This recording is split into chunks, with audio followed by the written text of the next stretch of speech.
लेकिन अब इस सब से उतर एक बड़ी हैरान करने वाली खबर है। सोचिए 4 घंटे के अंदर और 5 घंटे के अंदर अगर किसी मुल्क में भूकंप से 600 से ज्यादा लोगों की मौत हो जाए कुछ ही घंटे के अंदर, तो क्या होगा। और अब यह आंकड़ा बढ़ता जा रहा है। हम फिक्र उस देश की कर रहे हैं जो दिल्ली से 8,500 किलोमीटर दूर है, लेकिन आज अचानक G20 के वासुदेव कुटुंबकम वाले दर्शन का हिस्सा बन गया।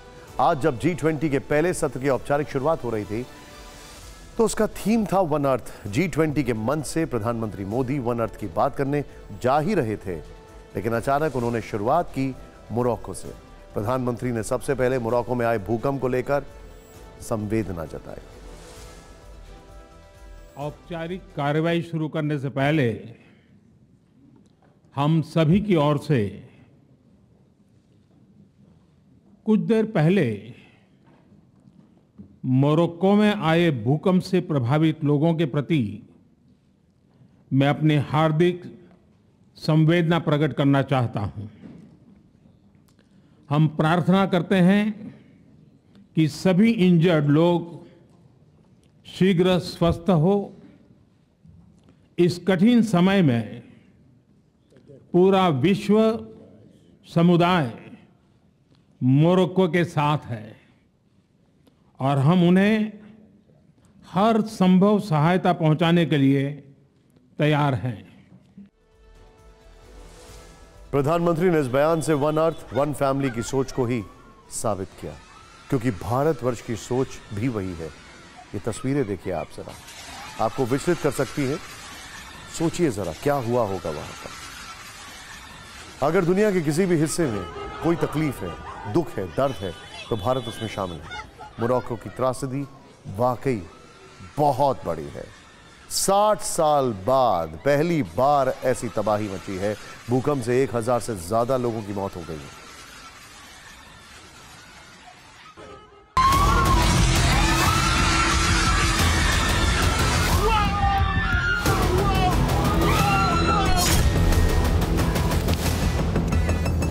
अचानक आधी रात को मोरक्को सहम गया।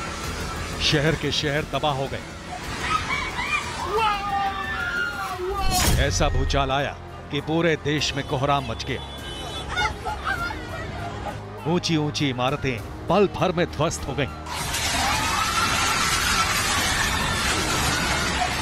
चंद सेकंड में ही हर तरफ चीख पुकार मच गई। हर कोई जिंदगी बचाने के लिए भागता नजर आया। जिसे जहां जगह मिली वहीं जान बचाता दिखा।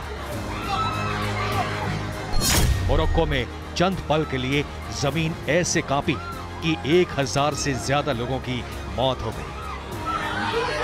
सैकड़ों इमारतें भरभरा कर गिरी तो इसी मलबे में हजारों लोग दबे रह गए। मोरक्को से आई ऐसी एक दो नहीं सैकड़ों तस्वीरें हैं जो बता रही हैं कि कैसे भूचाल मोरक्को के लिए काल बन गया। इन तस्वीरों में देखिए कैसे कई बिल्डिंग ताश के पत्ते की तरह ढह गई।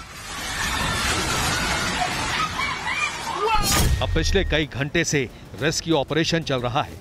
कंक्रीट के मलबे के नीचे फंसे लोगों को बचाने की कोशिश हो रही है, लेकिन ज्यादातर मलबे से सिर्फ लाशें निकल रही हैं।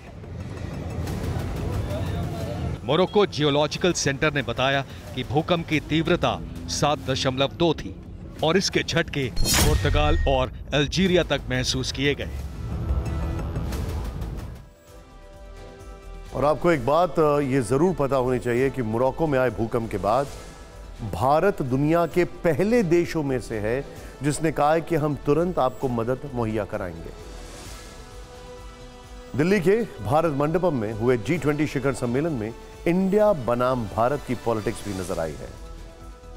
पूरी कहानी बताने के पहले आपको 2 तस्वीरें दिखाते हैं। एक 2022 की है और दूसरी आज की है। पिछले साल ये समिट इंडोनेशिया में हुई थी। तब प्रधानमंत्री नरेंद्र मोदी बाली में थे तो डेस्क पर उनके आगे इंडिया अंग्रेजी में लिखा था, लेकिन इस बार यह बदल गया। दिल्ली सम्मेलन में उनके आगे भारत लिखा था, वो भी रोमन में भारत। इस तरह से क्या है इसके पीछे की कहानी, अब आप इसे भी समझ लीजिए।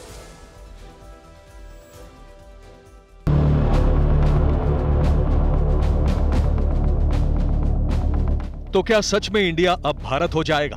ये हम नहीं कह रहे, बल्कि G20 में इस तरह पहली बार भारत के नाम का इस्तेमाल शुरू होने से उस बहस को जोर मिला जिसमें इंडिया का नाम बदलकर भारत करने की बात कही जा रही है।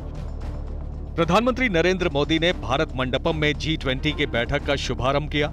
जब वो सदस्य और मेहमान देशों को संबोधित कर रहे थे, ठीक उस दौरान उनकी टेबल पर रखी कंट्री नेम प्लेट पर पूरे देश की निगाहें गईं। इस बार खास ये था कि इस पर इंडिया की जगह रोमन में भारत लिखा गया। आमतौर पर प्रधानमंत्री मोदी जब भी अंतर्राष्ट्रीय मंच को संबोधित करते हैं तो उनके सामने जो कंट्री प्लेट होती है उसमें इंडिया नाम लिखा होता है, लेकिन इस बार दिल्ली में ये बदला दिखा। इंडिया बनाम भारत विवाद की शुरुआत 5 सितंबर को हुई।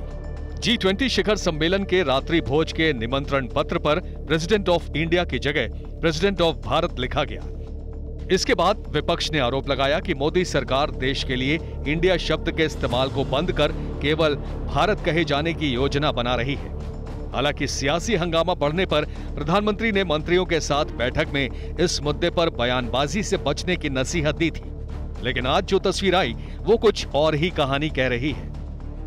आपको याद होगा कि कुछ दिन पहले ही केंद्र सरकार ने संसद का विशेष सत्र बुलाने का ऐलान किया था और तब से इस बात की अटकलें तेज होने लगी कि संसद में इंडिया का नाम बदलकर भारत किया जा सकता है। आपको बता दें कि विपक्षी दलों के गठबंधन ने अपना नाम इंडिया रखा है। तब से ही इंडिया को लेकर सियासी युद्ध छिड़ा हुआ है, जो अब नाम बदलने तक पहुंच गया है। ऐसे में जब G20 से इसकी एक झलक सामने आई है तो केंद्र सरकार के मंत्रियों ने भी मोर्चा संभाल लिया है। केंद्रीय मंत्री स्मृति ईरानी ने ट्विटर पर पीएम नरेंद्र मोदी की भारत नेम प्लेट के साथ फोटो शेयर करते हुए लिखा, उम्मीद और विश्वास का नया नाम भारत। केंद्रीय मंत्री गिरिराज सिंह ने ट्वीट किया और इसी फोटो को शेयर करते हुए लिखा, भारत। तो वहीं कांग्रेस ने भी इस मुद्दे पर एक बार फिर सवाल उठाए हैं। भारतीय जनता पार्टी और हमारे प्रधानमंत्री को इंडिया से इस हद तक नफरत हो गई है कि G20 के अंदर भी उनके नाम के आगे भारत लिखा हुआ है। पॉलिटिक्स सिर्फ इंडिया वर्सेस भारत की नहीं है, बल्कि मेहमानों को भेजे गए न्योते को भी लेकर खूब हो रही है। पहले यह देख लेते हैं कि डिनर में कौन कौन आए हैं, फिर इसके पीछे की राजनीति भी समझेंगे। भारत मंडपम राष्ट्रपति की ओर से आयोजित रात्रि भोज में विदेश मेहमानों में अमेरिका के राष्ट्रपति जो बाइडेन पहुंचे। यूके के प्रधानमंत्री ऋषि सुनक अपनी पत्नी अक्षता मूर्ति के साथ मौजूद हैं। फ्रांस के राष्ट्रपति इमैनुअल मैक्रो भी आए। इनके अलावा रूस के विदेश मंत्री सर्गेई लैवरोव, जापान के पीएम फूमियो किशिदा समेत G20 के तमाम राष्ट्राध्यक्ष और मंत्री गैला डिनर में पहुंचे हैं। इस भोज में मुख्यमंत्रियों को भी बुलाया गया है, लेकिन न्योते को लेकर सरकार से नए बने विपक्षी गठबंधन इंडिया अलायंस तक खूब विवाद भी। ये रिपोर्ट है। नीतीश कुमार, ममता बनर्जी, अरविंद केजरीवाल, एमके स्टालिन, हेमंत सोरेन और सुखविंदर सिंह सुक्खू विपक्षी दलों के गठबंधन इंडिया अलायंस के ये वो बड़े चेहरे हैं जो G20 के विदेशी मेहमानों के लिए राष्ट्रपति की तरफ से आयोजित डिनर में मौजूद रहे। हालांकि सिद्धारमैया, अशोक गहलोत, भूपेश बघेल और पिनरई विजयन रात्रि भोज में नहीं आए। ये वो नाम है जो इंडिया अलायंस के सदस्य होने के साथ गैर बीजेपी शासित राज्यों के सीएम भी हैं। लेकिन अगर इन 10 मुख्यमंत्रियों में देखें तो कांग्रेस के सिर्फ एक सीएम आए, बाकी सारे गैर कांग्रेसी राज्य प्रमुख ही डिनर में पहुंचे। इन लोगों को संसद से बसों में बिठाकर भारत मंडपम तक ले जाया गया। कैबिनेट मंत्री हो या फिर जो मुख्यमंत्री हैं, देश स्टालिन को आप देख सकते हैं, अन्य राज्यों के मुख्यमंत्रियों को आप देख सकते हैं, मीनाक्षी लेखी ने हमको देखा। ये सिक्योरिटी के बीच इन 2 बसों को यहाँ से ले जाया गया है भारत मंडपम में। तमाम कैबिनेट मंत्रियों को और साथ साथ जो जितने मुख्यमंत्री देश भर से दिल्ली में आए हैं उनके लिए यहाँ पे एक शटल का अरेंजमेंट किया गया था सुरक्षा को ध्यान में रखते हुए। सवाल तब उठे जब पूर्व प्रधानमंत्री मनमोहन सिंह और एचडी देवगौड़ा को न्योता गया, लेकिन राज्यसभा में नेता विपक्ष मल्लिकार्जुन खड़गे को निमंत्रण नहीं मिला। G20 सम्मेलन में गाला डिनर भी बहुत अहम होता है। जिस देश में इसे आयोजित किया जाता है वो अपने यहाँ के खास व्यंजनों को इसमें शामिल करता है। दिल्ली में गाला डिनर के मेन्यू में स्ट्रीट फूड को तवज्जो दी गई। मिलेट से बने आइटम खासतौर पर शामिल किए गए। इसमें पात्रम जैसे स्टार्टर्स हैं जिसमें दही के गोले और मसालेदार चटनी से सजे कंगनी श्री अन्न लीफ क्रिप्स हैं। मुख्य भोजन में वन वर्णम यानी फॉरेस्ट मशरूम, बाजरा और करी पत्ते के साथ तैयार केरल के लाल चावल के साथ परोसे गए कटहल गैलेट हैं। इसके अलावा भारतीय रोटियों में मुंबई पाव, कलौंजी स्वाद वाले बंस भी हैं। भाकर खानी यानी इलायची के स्वाद वाली मीठी रोटी। मिठाई में मधुरिमा, इलायची की खुशबू वाला सांवा का हलवा, अंजीर, आड़ू का मुरब्बा, अंबोहर राइस क्रिस्प्स हैं। पेय पदार्थों में कश्मीरी कावा, फिल्टर कॉफी, दार्जिलिंग चाय और पान के स्वाद वाली चॉकलेट रही। भारतीय धुनों के बीच विदेशी मेहमानों को ये व्यंजन परोसे गए हैं।